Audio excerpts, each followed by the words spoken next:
Salam kenal semuanya, perkenalkan nama saya Eka Yanita Purba. Saat ini saya guru di SMP Negeri 2 Tigalingga. Video kali ini berjudul tentang berbagi praktik baik di dalam pengimbasan materi pembatik 2024 di SMP Negeri 2 Tigalingga. Email saya di ekayanita@gmail.com dan ekapurba67@guru.smp.belajar.id. Latar belakang pembuatan praktik baik ini adalah rapor pendidikan di SMP Negeri 2 Tigalingga terkhusus untuk proses pembelajaran masih tergolong rendah seperti sebagai berikut. Setelah kami melihat rapor pendidikan di SMP Negeri 2 Tigalingga, ternyata proses pembelajaran yang ada di Negeri 2 Tigalingga masih tergolong tidak banyak variasinya. Sehingga dasar ini menjadi fokus kami di SMP Negeri 2 Tigalingga. Berdasarkan rapat dinas di SMP Negeri 2 Tigalingga pada awal semester, kami menyepakati untuk memperbaiki dua indikator.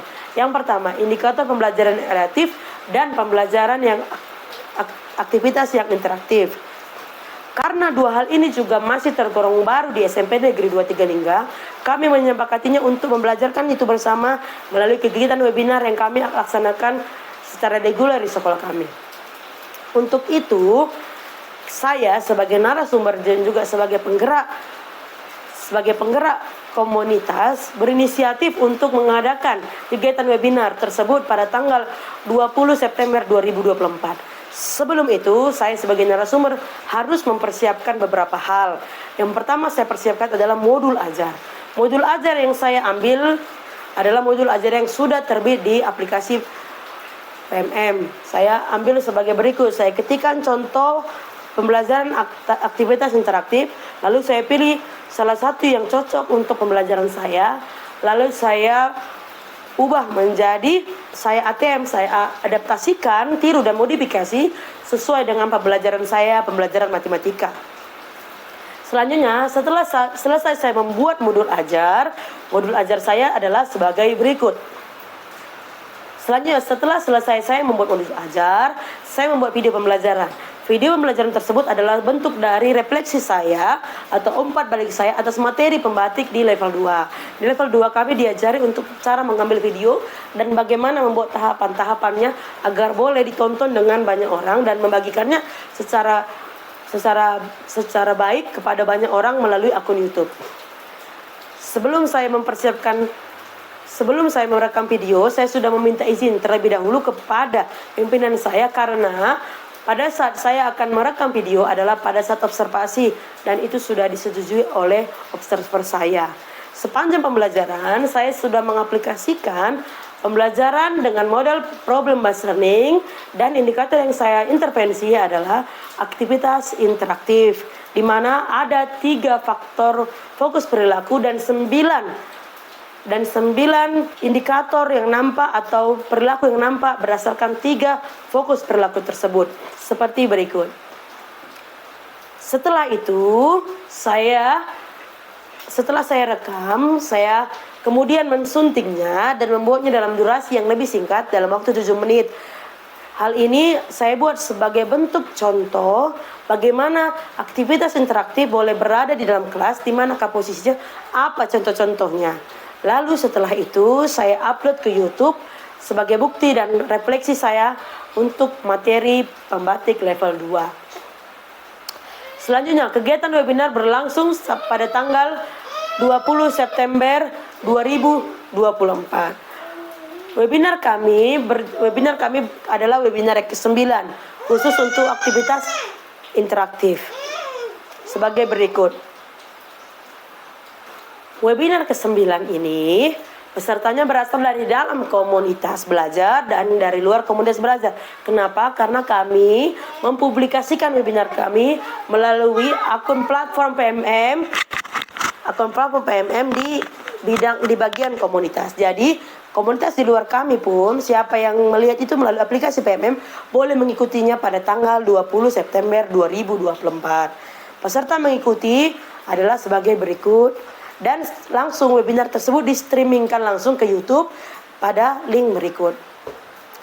Selanjutnya, bentuk refleksi atau umpan balik dari kegiatan webinar adalah para guru kami sudah membentuk modul ajar yang sesuai dengan pembelajaran adaptif dan aktivitas interaktif. Sepanjang pembelajaran tersebut atau sepanjang pembuatan modul tersebut, saya diberikan kepercayaan kepada rekan-rekan guru untuk melihat apakah sudah sesuai dengan fokus perilaku yang diharapkan atau tidak. Selanjutnya, para guru kami juga sudah semakin percaya diri di dalam membelajarkan, di dalam membelajarkan fokus perilaku tersebut di dalam kepada siswa. Berdasarkan materi pembelajaran masing-masing, mereka sudah mampu membuat modul ajar yang sesuai dengan indikator aktivitas interaktif. Sebagai berikut, salah satu contoh guru yang saat ini mengikuti UKIN mempercayakan saya untuk merekam mereka dan melihat modul ajar mereka apakah sudah sesuai dengan pembelajaran problem based learning atau tidak.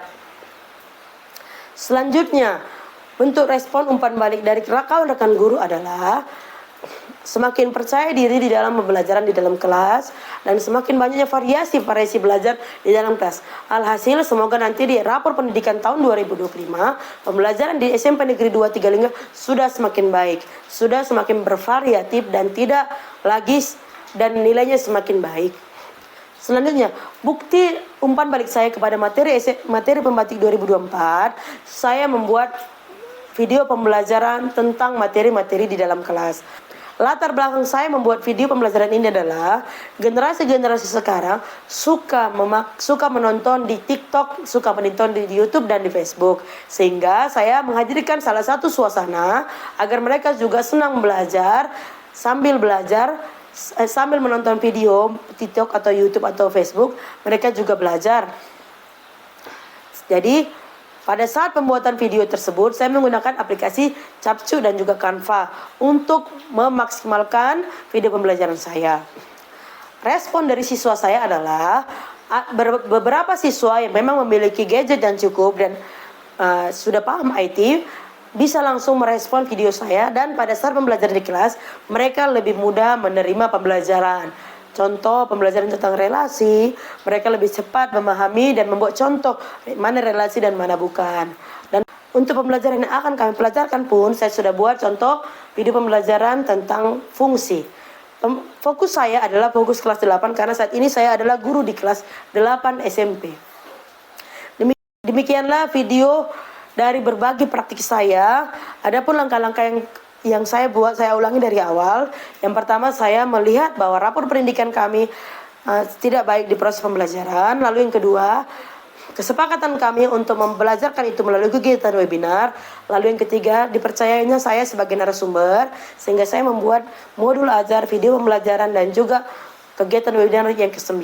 Selanjutnya, berdasarkan peluang saya sebagai guru untuk bisa membelajarkan siswa di rumah melalui video, saya membuat video pembelajaran melalui YouTube, TikTok, dan Facebook. Demikianlah berbagi praktik baik saya. Semoga bermanfaat dan saya harapkan jika ada hal-hal yang masih kurang berkenan boleh disampaikan di kolom komentar. Terima kasih.